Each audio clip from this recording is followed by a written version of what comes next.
Practice Test 4. You will hear a number of different recordings, and you will have to answer questions on what you hear. There will be time for you to read the instructions and questions, and you will have a chance to check your work. All the recordings will be played once only. The test is in 4 sections. Write all your answers in the listening question booklet. At the end of the test, you will be given 10 minutes to transfer your answers to an answer sheet. Now turn to section 1 of your question booklet.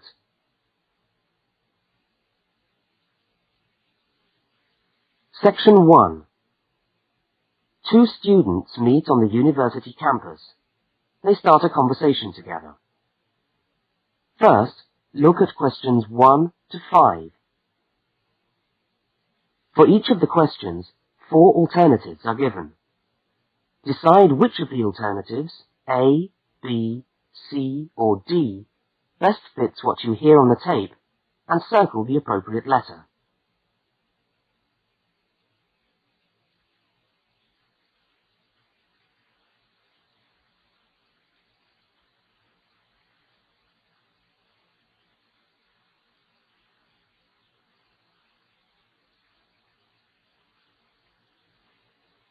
You will see that there is an example which has been done for you. On this occasion only, the conversation relating to the example will be played first.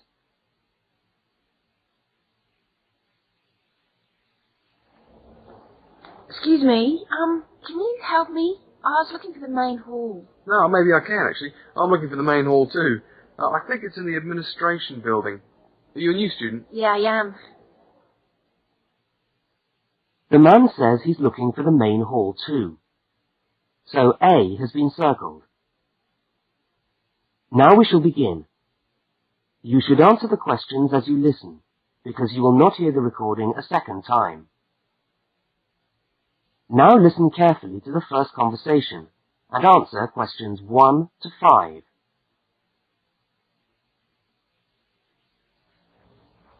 Excuse me, can you help me? I was looking for the main hall. No, maybe I can, actually. I'm looking for the main hall, too. I think it's in the administration building. Are you a new student? Yeah, I am. Yeah, I thought you looked as lost as me. So I'm trying to find the admin building, too, so I can register for my course. I don't seem to be having much luck. Well, look, according to this map of the campus here, you go straight up the steps, turn left, and the building's on the right. Okay, let's see if we can find it. This looks right. Yeah, it must be. Look, there are hundreds of other people here. There must be at least 50 people in the queue. We'll be here till gone 2 o'clock at this rate. Man, I'm starving. So am I. Actually, I was on my way to the canteen to get something for lunch. Now, why don't I go to the canteen and buy something, and you stay here and wait? Good idea. What would you like? Pizza, sandwich, hot dog, fried rice? They do everything. Oh, something easy. Takeaway fried rice sounds good. Okay, fried rice. No, on second thoughts, I'll have a cheese and tomato sandwich. Right, 1 cheese and tomato. Anything to drink? Yeah, give me coffee, would you? Hot coffee's a bit hard to carry. What about a Coke or an orange juice? Get me an orange juice then. Look, here's $5. Oh, yeah, take $2 back. Shouldn't cost me more than $3. Well, I'll get you the 5. We'll sort it out later. Oh, and could you get me an apple as well? Okay, back in a minute.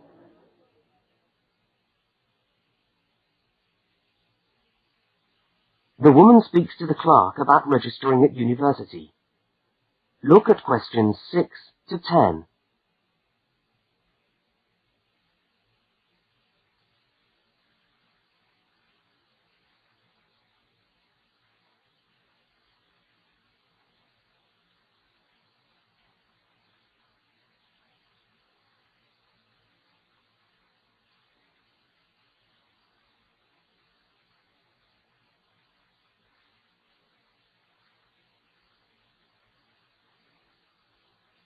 As you listen, complete the form by filling in the numbered spaces 6 to 10.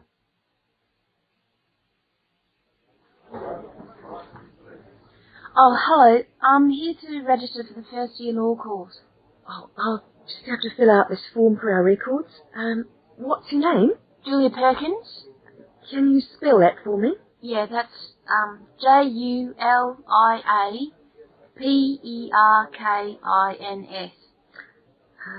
Address? Flat 5, 15 Waratah Road. That's Waratah, Brisbane. Brisbane. Oh, and your telephone number? Oh, we haven't got the phone on yet. We've only just moved in. Okay, well, can you let us have the number once the phone's connected? And I'll make a note here to be advised. And the course? Beg your pardon? What course are you doing? Oh, first year law. Right. Well, you'll have to go across to the law faculty and get this card stamped, and then you come back here with it and pay your union fee. Oh, thanks very much.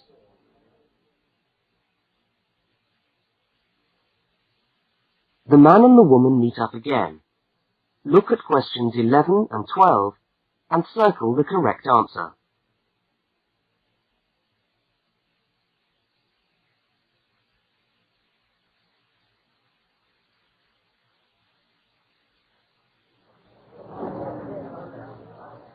Oh, there you are. Oh, I thought you were never going to come back. Sorry, the canteen was absolutely packed. I had to wait for ages. And then when I got to the front of the queue, they had hardly any food left. So I had to get you a slice of pizza. Sorry. Oh, that's okay. I could eat anything. I'm so hungry. Oh, and there's your bottle of orange juice and your apple. At least I managed that. Great. Thanks a lot. Oh, and here's your $2 back. Don't worry about it. Buy me a cup of coffee later. Oh, all right then. So how'd you go? Oh, well, in order to register, we've got to go to the law faculty and get this card stamped, and then go back to the admin building and pay the union fees. That means we're registered.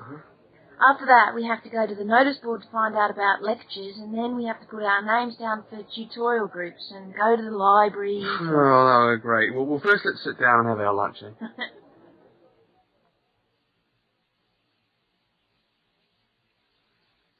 That is the end of section 1. You now have half a minute to check your answers.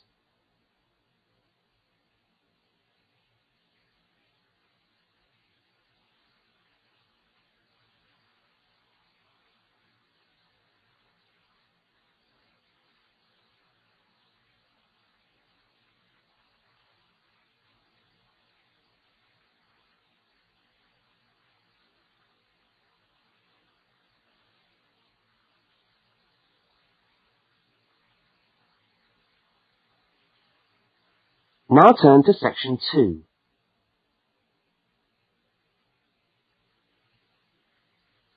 Section 2. You are going to hear a talk about banks in the UK. First, you have some time to look at questions 13 to 17.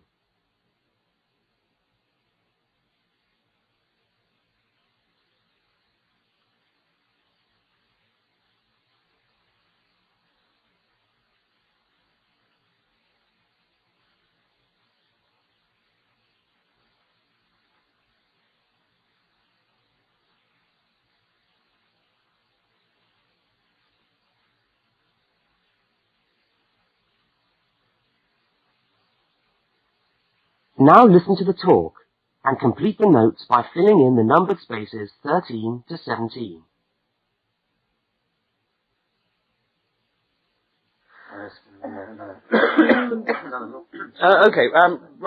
Thanks for turning up today. Thanks for turning up today to this short talk I'm going to give on student banking. Many of you are unfamiliar with the way banks work in this country, and today's talk should just give you a few starting points. I will, of course, answer any questions at the end. Right, well, as you probably know, you'll need to open a bank account while you're here. It's the safest place to keep your money, and it's best to open an account with one of the major banks. You should each have a handout with the names and addresses. Yeah? Right. There's Barclays in Realty Square, National Westminster in Preston Park, Lloyd's in City Plaza, and Midland in Hope Street. Okay, all these banks offer special student accounts. However, it's important to note that as an international student, you'll not necessarily be eligible for all the facilities offered to resident students. Now, As an international student, you will need to provide evidence that you can fund yourself for however long your course lasts. Banks have different policies, and the services that they'll offer you will depend on your individual circumstances and on the discretion of the bank manager involved. So it's a matter of going there and finding out about your own particular situation. Right. When you do go to open a bank account, you should take some documentation with you.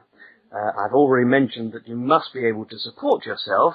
In addition to this, most banks ask you to bring your passport and your letter or certificate of enrolment. Okay?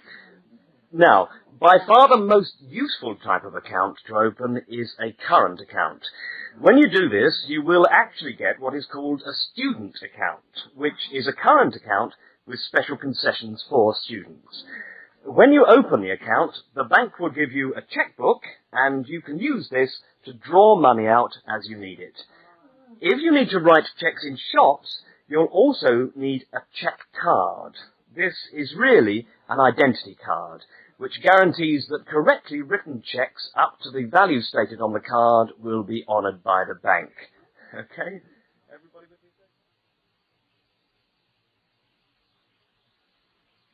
Now look at questions 18 to 21.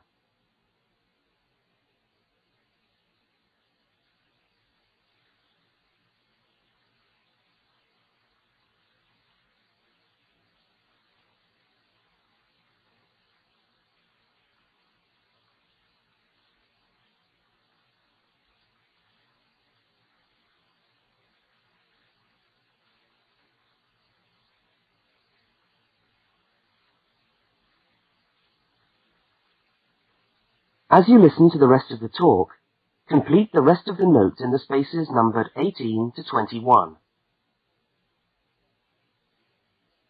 Right, if you want to draw out cash for yourself, you can make the cheque payable in your own name or to cash. You can also withdraw cash from a cash point machine with a cash card. Now, these are extremely useful as they enable you to withdraw cash from your account during the day or at night. There is also another card called Switch or Delta, and you can use this to pay for things in shops. It takes the money right out of your account, so you don't need your checkbook. Now, you may want to take more money out of the bank than you have in it. This is called having an overdraft. Be very careful with this. You should not do this without permission from your bank. Overdrafts usually incur charges, though some banks offer interest-free overdrafts to some students. But find out before you get one, right? Well, that just leaves opening times. When can you go? Banks used to be open from 9:30 a.m. until 3:30 p.m. from Monday to Friday. But many main branches are now open until 4:30 or 5 p.m. on weekdays, and some of the bigger branches in London and other major cities are now open for a limited time on Saturdays. Okay, any questions? That is the end of section 2. You now have half a minute to check your answers.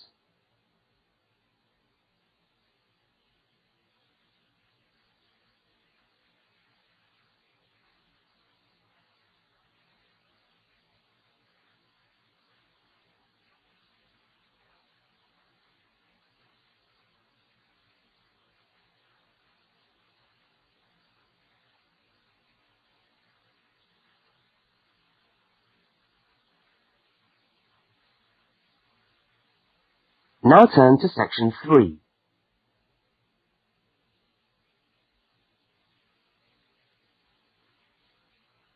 Section 3.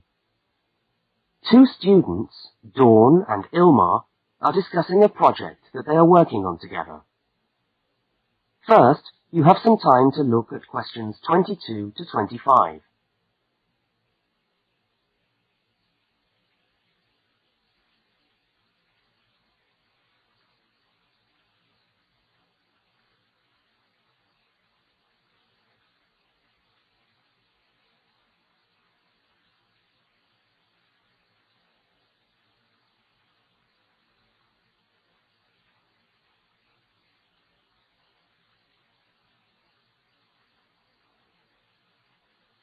Now listen to the first part of the conversation and complete the fact sheet by filling in the numbered spaces 22 to 25.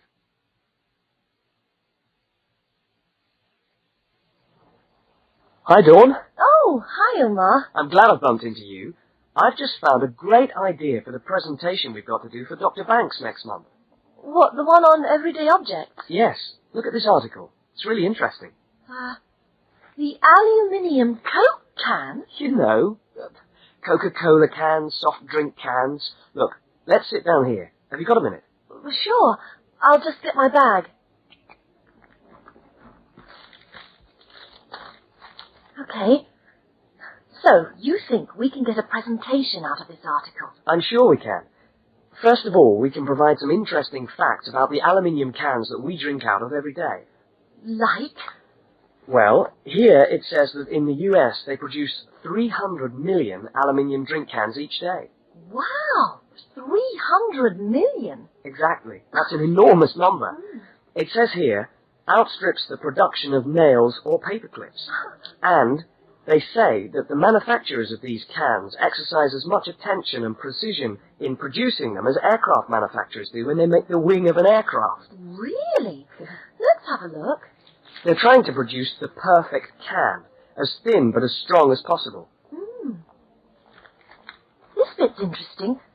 Today's can weighs about 0.48 ounces. Thinner than 2 pieces of paper, from this magazine, say. Yeah, and yet it can take a lot of weight. More than 90 pounds of pressure per square inch. 3 times the pressure of a car tyre. Okay, I agree. It's a good topic.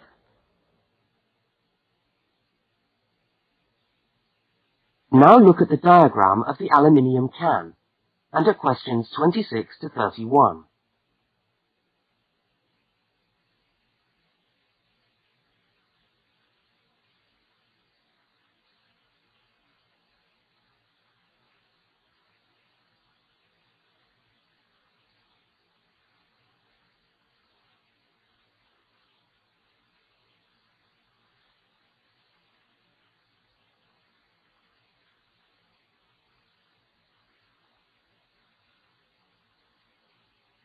As the conversation continues, label the can by completing the notes in the numbered spaces 26 to 31. What I thought was that we could do a large picture of a Coke can and label it, and then talk about the different parts. Look, I've done a rough picture here. Okay, so where shall we start? Well, the lid is complicated. Let's start with the body first. I'll do a line from the center of the can, like this, and label it body. What does it say? It's made of aluminium, of course, and it's thicker at the bottom. Right, so that it can take all that pressure. And then I think you should draw another line from the body for the label. Right, label. The aluminium is ironed out until it's so thin that it produces, what does it say?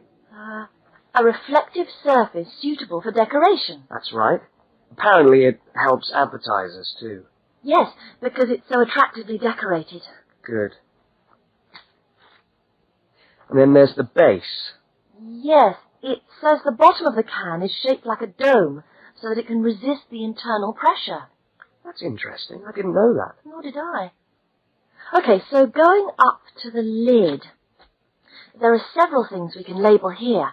There's the rim around the edge, which seals the can. Got that. And there's a funny word for the seal, isn't there?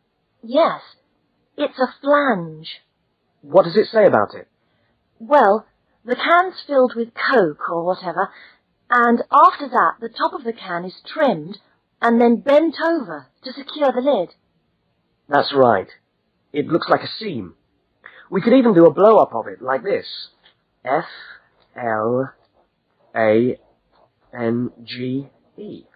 Yes, that would be clearer. I think we should label the lid itself and say that it constitutes 25% of the total weight. 25%? So it's stronger than the body of the can. So to save money, manufacturers make it smaller than the rest of the can. Didn't know that either. So, how do we open a can of Coke? First of all, there's the tab, which we pull up to open the can, and that's held in place by a rivet. I think that's too small for us to include. I agree, but we can talk about it in the presentation. We can show the opening, though. That's the bit of the can that drops down into the drink when we pull the tab. Yeah, hopefully. Sometimes the tab just breaks off. I know. Anyway, the opening is scored so that it pushes in easily but doesn't detach itself. Okay. We can show that by drawing a shadow of it inside the can. Like this. I'll label it Scored Opening. Great. Well, I think we've got the basis of a really interesting presentation. Let's go and photocopy the article. Fine. I'll take it home and study it some more. That is the end of section 3. You now have half a minute to check your answers.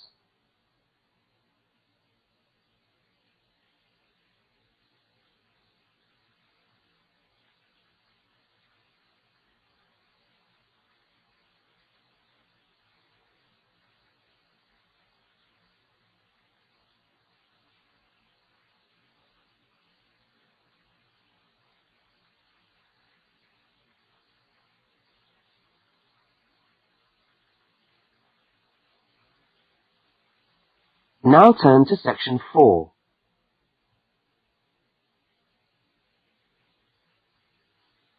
Section 4. You are going to hear part of a short university lecture. First, look at questions 32 to 42.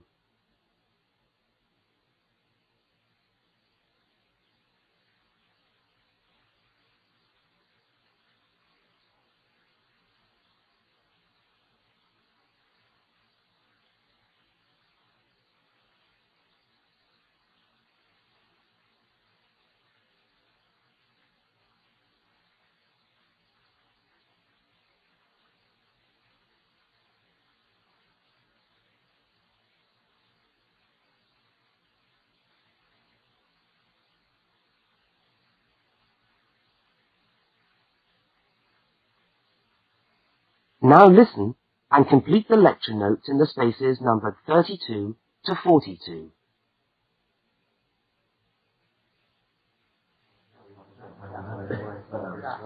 Good morning and welcome to the University's Open Day and to our mini-lecture from the Sports Studies Department. Now, the purpose of this lecture is twofold. One, we want you to experience a university lecture to give you a taste of what listening to a university lecture is like. And two, we want you to find out something about the Sports Studies program at this university. So feel free to ask any questions during the talk and I'll do my best to answer them. Right, so what does a course in sports studies involve? Well, you wouldn't be blamed for not knowing the answer to this question because sports studies as a discipline is still comparatively new. But it's a growing area and one which is now firmly established at our university. Now, there are 3 distinct strands to sports studies, and you'd need to choose fairly early on just which direction you wanted to follow. And I'll just run over these now. Firstly, we've got the sports psychology strand. Secondly, we've got the sports management strand. And last but not least, there's the sports physiology strand. So just to recap, there's sports psychology, sports management, and sports physiology. Let's look first at psychology. Now, the people who study sports psych want to work with top athletes, and they're looking at what will take those athletes that 1% extra. What makes them win? When all other things are equal, physically all other things are equal, they want to know what are the mental factors involved. The sports psychologist works closely with the athlete through his or her training program and becomes an integral part of the team. In fact, you could say that they play just as important a role as the coach. So if you're interested in what makes people win, this could be the area for you. Now, secondly, we've got the strand which I referred to as sports management. And this goes hand in hand with the area of sports marketing. So you might like to think of this area as having 2 branches, management and marketing. On the management side, we look at issues relating to the running of sports clubs, management of athletes, that sort of thing. But then on the other side, we've got sports marketing. And this is the side that interests me more, because here we will look at the market forces behind sport. Questions like, why do people spend their money on a football match or a tennis game rather than, say, on buying a CD or going to the cinema? What are those market forces?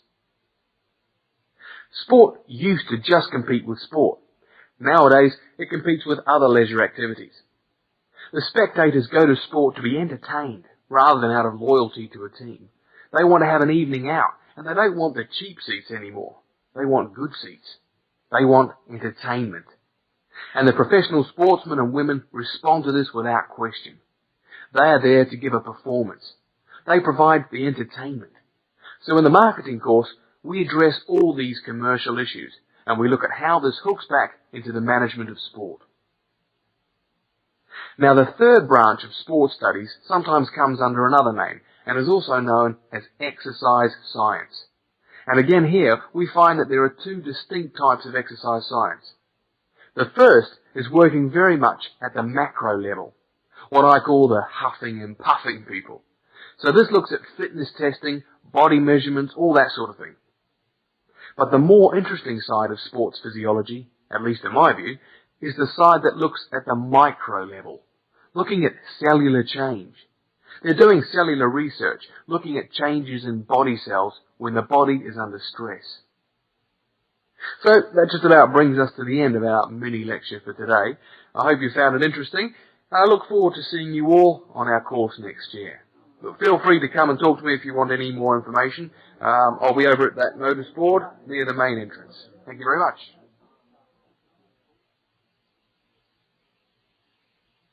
That is the end of section 4.